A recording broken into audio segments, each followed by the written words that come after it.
নমস্কাৰ, আজি হৈছে 6 এপ্ৰিল। অসমৰ লগতে ভাৰতৰ বিভিন্ন প্ৰান্তৰ পৰা আজি সন্ধিয়াৰ কেইবাটাও খবৰ আহি পৰিছে। এই মুহূৰ্তত জনাইছোঁ আজিৰ প্ৰথমটো খবৰ।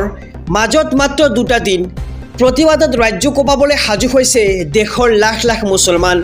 ৱাকফ আইনৰ বিৰুদ্ধে 9 এপ্ৰিলত আন্দোলন ঘোষণা কৰা হৈছে। এই মুহূৰ্তৰ খবৰ জনাই গৈছোঁ আমাৰ সমুদ্ৰশকক যে গৃহীত ৱাকফ বিলৰ বিৰুদ্ধে 9 এপ্ৰিলত সাব্যস্ত কৰা হ'ব তীব্ৰ প্ৰতিবাদ। ৱাকফ সম্পত্তি হৈছে মুছলমান আৰু আল্লাহৰ সম্পত্তি।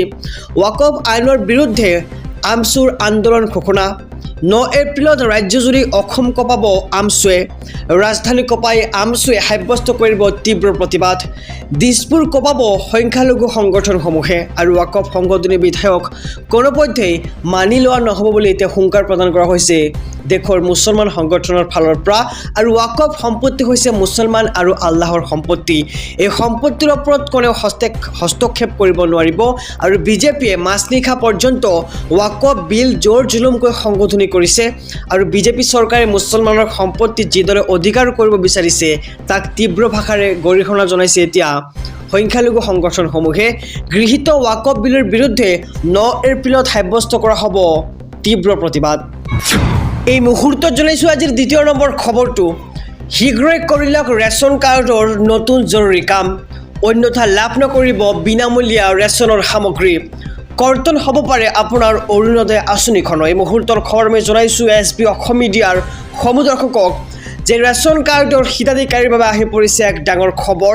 শীঘ্ৰেই কৰি লওক এটা বিশেষ কাম, অন্যথা বন্ধ হ'ব পাৰে লাখ লাখ লোকৰ বিনামূলীয়া ৰেচন। কৰ্তন হ'ব পাৰে অৰুণোদয় আঁচনিখনক।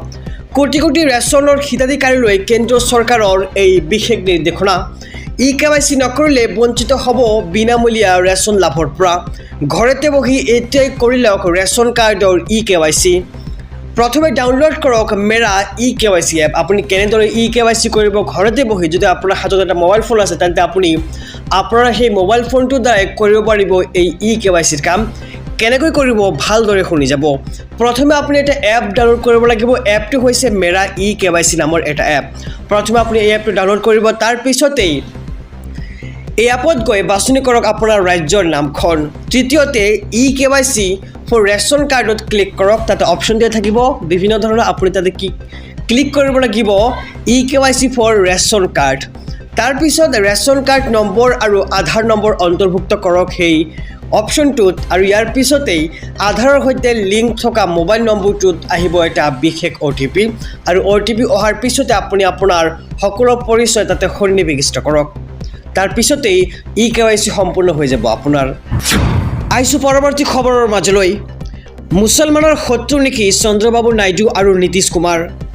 পাব লুটি মাৰি মুছলমানক প্ৰতাৰণা কৰাৰ অভিযোগ নেমচুৰ। এই মুহূৰ্তৰ খবৰ জনাই গৈছোঁ আমাৰ সমুদ্ৰশকক যে মুছলমানৰ শত্ৰু নেকি চন্দ্ৰবাবু নাইডু আৰু নীতিশ কুমাৰ। পাব লুটি মাৰি মুছলমানক প্ৰতাৰণা কৰাৰ অভিযোগ নেমচুৰ। ৱাকফ সন্দৰ্ভত মুছলমানৰ পক্ষত নথকাৰ বাবে এই প্ৰতিবাদ সাব্যস্ত কৰে নেমচুৰ ফালৰ পৰা। প্ৰতিজন মুছলমান মন্ত্ৰী বিধায়কে সংগ এৰক নীতিশ নাইডুৰ আৰু প্ৰতিবাদ সাব্যস্ত কৰি এই আহ্বান নেমচুৰ। নিৰ্বাচনৰ সময়ত আৱেগিক কৰি মুছলমানৰ ভোট লোৱা নেতা নীতিশ কুমাৰ আৰু চন্দ্ৰবাবু নাইডু, এনেদৰে মন্তব্য এতিয়া নেমচুৰ। নীতিশ কুমাৰ আৰু চন্দ্ৰবাবু নাইডুক আদৰি ল'লে আল্লাহে ক্ষমা নকৰে মুছলমানক। নীতিশ কুমাৰ আৰু চন্দ্ৰবাবু নাইডুক আদৰি ল'লে পাপ লাগিব বুলি মন্তব্য কৰে নেমচুৰ ফালৰ পৰা। আৰু কোকৰাঝাৰ জিলাৰ ফকিৰা গ্ৰামত প্ৰতিকৃতি দাহ কৰি নেমচুৱে সাব্যস্ত কৰিলে বিশাল প্ৰতিবাদ। আহিছোঁ পৰৱৰ্তী খবৰৰ মাজলৈ। সমগ্ৰ ৰাজ্যবাসীৰ বাবে এক ভাল খবৰ।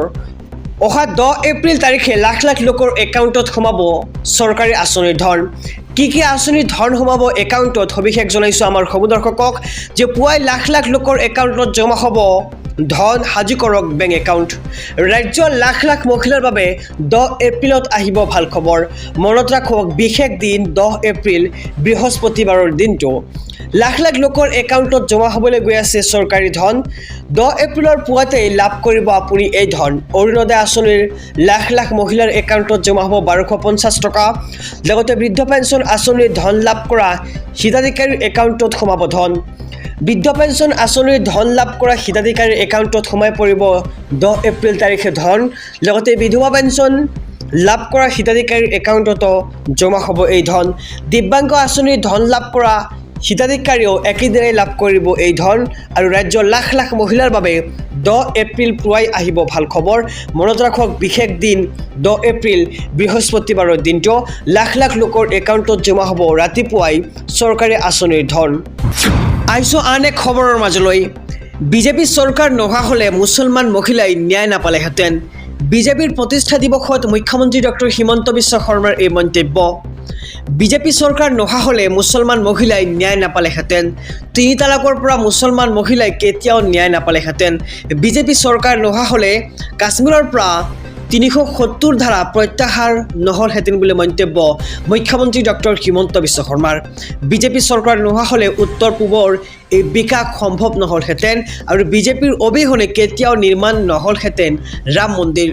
ৱাকফ সংশোধনী আইন কেতিয়াও ৰূপায়ণ নহ'লহেঁতেন আৰু বিজেপিৰ প্ৰতিষ্ঠা দিৱসত এই ডাঙৰ মন্তব্য ৰাজ্যৰ মুখ্যমন্ত্ৰী ডক্টৰ হিমন্ত বিশ্ব শৰ্মাৰ। আৰু বিজেপি চৰকাৰ নোহোৱা হ'লে মুছলমান মহিলাই ন্যায় নাপালেহেঁতেন বুলি মন্তব্য কৰে মুখ্যমন্ত্ৰীগৰাকীয়ে। 3 তালাকৰ পৰা মুছলমান মহিলাই কেতিয়াও ন্যায় নাপালেহেঁতেন বুলি মন্তব্য মুখ্যমন্ত্ৰী ডক্টৰ হিমন্ত বিশ্ব শৰ্মাৰ। সমগ্ৰ ৰাজ্যবাসীৰ বাবে এক ডাঙৰ খবৰ। অহা 15 এপ্ৰিল শেষ সময়সীমা। চৰকাৰী ঘৰৰ বাবে এতিয়াই কৰি লওক জিঅ' টেগিং। সাজু কৰক 4বিধ বিশেষ নথি। মুহূৰ্তৰ খবৰ আমি জনাইছোঁ আমাৰ সমূহ দৰ্শকক, আপুনি 4বিধ নথিপত্ৰ এতিয়াই সাজু কৰক, কিয়নো অহা 15 এপ্ৰিল হৈছে শেষ সময়সীমা চৰকাৰী ঘৰৰ বাবে জিঅ' টেগিং কৰা। চৰকাৰী ঘৰ নোপোৱা লাখ লাখ লোকৰ বাবে আহি গ'ল ডাঙৰ খবৰ। বৃদ্ধি কৰা হ'ল জিঅ' টেগিঙৰ সময়সীমা।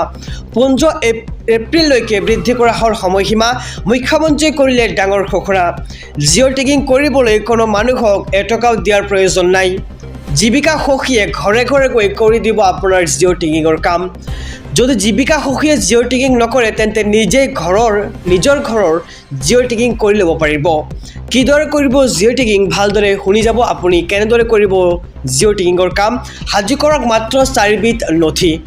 এখন ৰঙীন ফটো, বৰ্তমান আপুনি থকা কেঁচা ঘৰৰ এখন ফটো। আপুনি কি সাজু কৰিব জনাইছোঁ যে প্ৰথমে আপুনি আপোনাৰ এখন ৰঙীন ফটো সাজু কৰক। তাৰপিছতে আপুনি যি ঘৰত বৰ্তমান আছে সেই ঘৰখনৰ এটা ফটো আপুনি সংগ্ৰহ কৰক। তাৰপিছত আধাৰ কাৰ্ড আৰু ৰেচন কাৰ্ডৰ লগতে এটা বৈধ সক্ৰিয় ফোন নম্বৰ আপুনি প্ৰথমে সাজু কৰক। তাৰপিছত এইকেইবিধ নথি হ'লে আপুনি কৰিব পাৰিব জিঅ' টেগিঙৰ কাম। আৰু এই পৰ্যন্ত 19 লাখ লোকৰ ঘৰৰ জিঅ' টেগিং কৰা হৈছে। যদি আপোনাৰ জিঅ' টেগিং হোৱা নাই তেন্তে শীঘ্ৰে কৰক আপুনি জিঅ' টেগিং। জিঅ' টেগিং হৈ যোৱাৰ পিছতে আপুনি লাভ কৰিব চৰকাৰী পকী ঘৰ।